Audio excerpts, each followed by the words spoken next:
Long ago, there was a kingdom locked away so far that it was right next to a magical land.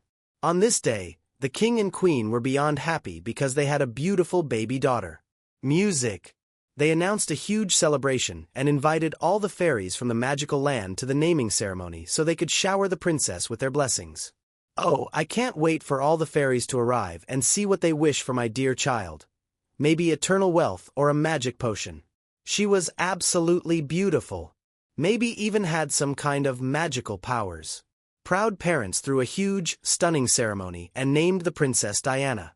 All the invited fairies showered the baby with their gifts. The last to come was the fairy godmother, the queen of the magical realm. Music! The fairy godmother stepped forward, kissed the girl, and whispered a blessing for a fearless heart in her ear. Music! Everyone only saw the kisses, but no one heard the blessing. The queen whispered to her servants, "Notice this," so quietly. Music! Just a kiss, I don't see anything special about it.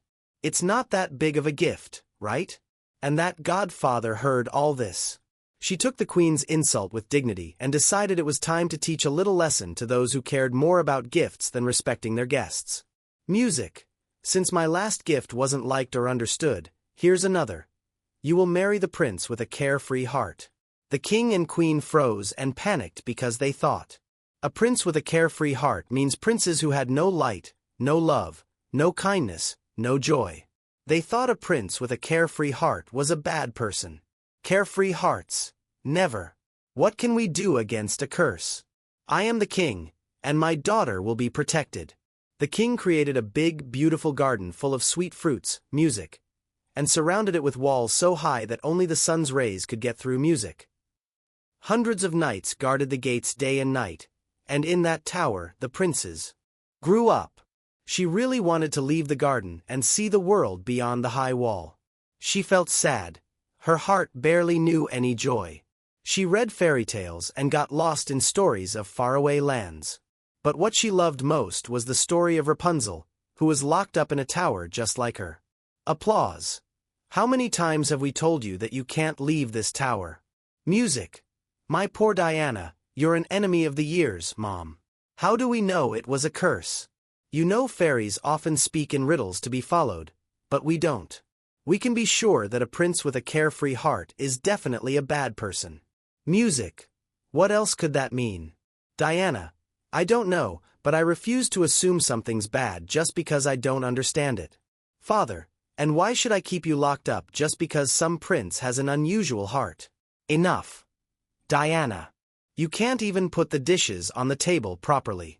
Sorry, Your Highness. No need to apologize to me. Get out. Father, it wasn't his fault, it was yours. How dare you? You spilled the tea. Sorry, Mom, I didn't mean to. I'm just pointing out the mistakes. Music. I apologize on behalf of my dad. Please understand, he's always worried about my safety. Oh no, Your Highness, please don't apologize to me. You're so kind, thank you very much. Not far from this kingdom, a prince was passing by who wanted to take a look inside. One day, he saw an old man struggling to breathe. The man looked unwell. What's wrong, sir? How will I ever get back home to the top of that mountain? I'm completely exhausted. I'll take you on my horse. Oh no, the mountain is too steep. Your horse won't be able to climb it. Then I'll carry you on my back and take you home. That's exactly what he did. The prince really is a kind person. As a sign of my gratitude, let me share a secret with you. I see great danger in your near future, but at the same time, a brave heart will save you. Just as kind as it is courageous, it will be your loyal companion. The old man told the prince where to go to find the princess and also told him about the fearless heart. The princess introduced her to him. They traveled for a few days, arriving at the princess's palace. One night, she had a strange visitor. Hello, my princess. You're my red one. Do you recognize me? I've heard so much about you. Have you heard about me or about my so-called curse? Are you mad at me? Why would I be mad at you? I believe nothing is inherently a curse or a blessing. It's what you make of it. It's time for you to accept your destiny. To do that, You must leave the palace. I wish I were your fairy godmother. Call me when everything feels lost. All right? Here, take a little bit of magic for today. You're gonna need it. Remember, magic only helps those who have a heart and know how to use it right. That night, Diana stepped out into the garden, holding the magical stones. Suddenly, a strange fog rolled over the palace. What's going on? Out of nowhere, a strange light appeared, inviting her to follow it. Nexia Snake of the Personal King, Part 2. No one would have believed Augustus even if he had started explaining his trial with the sad goat, how the mill pond tricked him and everything started falling. His only son along with 2 sacks of gold. Not Xelos Augustus, but promises that she would keep, and the first thing to see was tears. Music. Clever Nexi understood my father's breath and stopped right above the Kirishi near our house. When he took a breath, what he saw was my face, the face of a newborn son. No matter how hard I try to ignore that voice, Abigail, it just keeps getting louder. Music. Come to me, I can't take this anymore. Honey, I know you don't want to hear this from me, but maybe it's just your imagination. I've never heard that voice before. And didn't you say your dad left the village to protect you? The voice was bothering him so much that he stopped listening to Abigail. The next day, Arthur set out with his friends to search for something fresh in the forest.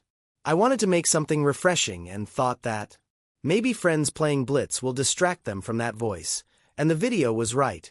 It really cheers me up. Riding fast in the background, don't you dare drag those stars. It's slower, sure, but I like it that way. I can enjoy nature more. Slow down, don't rush. Suddenly, a strong wind picked up and the trees started swaying a lot. Don't worry, I'll take a different path. We'll meet at home, and on the way, we came across a beautiful spring. You want to stop for a bit? You look tired. He tried to control something in the network or from the source, but something went wrong. Maybe he turned back to see what was happening at the source. Arthur didn't come back home. Wasn't he supposed to be with you? But he was silent. She was supposed to return to the station. Sounds like the mechanic was supposed to wait, or maybe he asked to join the construction over there. So, is he coming back? Don't worry. Tell him we stopped by, but both Susuman villages didn't even pause. Her friends didn't stop to ask for help finding her husband. She was upset but wouldn't give up. It took a long time to imagine what had happened to her now. She was more scared than ever, and the video showed him riding off on his horse suddenly, like the horse was doomed. He looked around and took off. That is, he got upset, paused his ski run, and the horse, frightened by the strong wind, galloped far away. As if that wasn't enough, suddenly she realized she was stuck in the sand. Forget the sand, but where did it even come from in such a remote place? Music.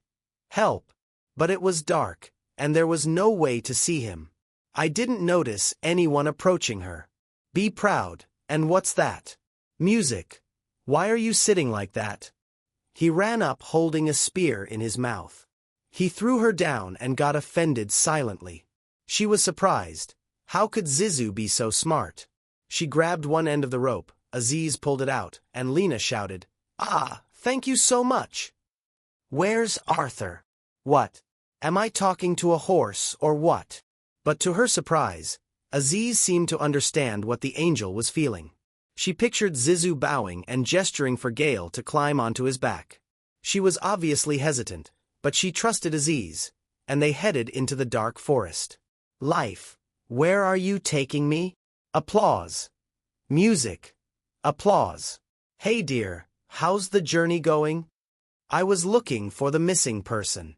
Maybe you are someone who knows Arthur and where he is from? You know, I'm just a woman. Actually, a witch. Are you scared? It's important to be afraid in unfamiliar situations. It makes you more cautious, so you don't make stupid deals. Augustus did that. I know about the promise, 200 grams, about giving your god apple and creating Connexi. They take what they want. But how do you all know this? The witch explained how once she was walking through the forest, picking raspberries, when a few hunters started chasing her. Suddenly, help came out of nowhere for the pirate hedgehog. Table, if it weren't for you, that would have been his last day in my life. But something felt off in my mouth. It didn't take me long to realize. See, we see and understand, Mark. I want to help, but my magic can't beat it. I saw how her husband was supposed to guard the star on the show, but, well, Nick was stronger than I expected. You changed cities, and still she followed you. Regret managed to steal your husband. Music. There has to be a way to get him back. There's a sweet one, but he's tricky. You can't get hurt, but I don't care. I love Arthur and I'll do whatever it takes to protect him. The next morning, I was pretty upset, feeling a bit off, and I saw Abigail going to the threads to weave something. She was really hurt and did exactly as she was told, but everything fell apart when she started weaving. Then they brought golden threads, and the video showed that saving enough golden threads was needed to weave the dress. The rules were simple. The fabric couldn't come undone until the golden dress was ready. It was a tough task to finish before sunrise. She was upset, sitting for days and nights, finally weaving a golden thread right up to the 6th wall. She had a finished dress according to the instructions. She placed some stones near the dam and left, watching everything from afar. Music. Come to me. Music. One which enjoys taking advantage of others' weaknesses, but she has her own weakness too, a delicate gold thread. We need to lure that thread out of the pond. Akana is at home. My husband will stay to respect the cafe. Dell watched them right away, seeing it as her gift in the end. Music. Arthur. Why try to run from me if you don't like adding him to the arch? Well, just don't you dare do that. You can't hurt me, and I don't need to. The sun does that job. Music. I tried to bring the water back, but the witch used her manicure to turn your weakness into gold. I realized it was almost blooming, and my knowledge tells me that if the bones don't touch the sun's rays. Music. The witch turned onyx into a tiny glass ball and thought, here you go, tourist water. Well, alright, I like how the story ends. Love wins. I'm not talking about how or why to say thanks, but don't be silly, thank your wife, that's love. It saved you, now you're free from the curse. The author got hurt, they thanked the witches for the tour. Could they have built a hut by choosing the right one? No, he chose you. She stayed with her beloved, and they left. He promised the witch they'd always fight their weaknesses, but someone might take advantage of that.